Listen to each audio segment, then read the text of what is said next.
नमस्कार, मेरा नाम सबगोटा के हम वंदना झा आ यहाँ सबके सामने एक परछन गीत लऽ के एलो हैं तो आशा करै छी यहाँ सबके नीक लागत। मोहि लेलखिन सजनी मोरा मनवा पहुनवा राघो। मोहि लेलखिन सजनी मोरा मनवा पहुनवा राघो। एहो पहुनवा राघो सिया के सजनवा राघो। एहो पहुनवा राघो सिया के सजनवा राघो।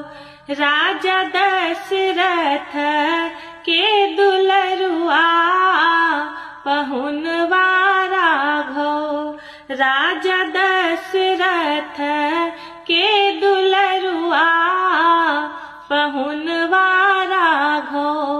मोहि लेलखिन सजनी मोरा मनवा पहुनवा राघो। अखियन में कारी काजल होठवा में पानक लाली। अखियन में कारी काजल होठवा में पानक लाली। लाल लाल सिर पे है पगड़िया पहुनवा राघो। लाल लाल सिर पे है पगड़िया पहुनवा राघो। मोहि लेलखिन सजनी मोरा मनवा पहुनवा राघो। चलु चलु परिछन सखी है दुल्हा चुमावन सखी है।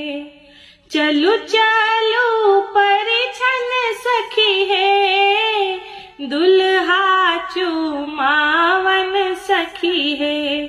चम चम चमके है मौरिया पहुनवा राघो। चम चम चमके है मौरिया पहुनवा राघो। मोहि लेलखिन सजनी मोरा मनवा पहुनवा राघो। मोहि लेलखिन सजनी मोरा मनवा पहुनवा राघो। एहो पहुनवा राघो सिया के सजनवा राघो।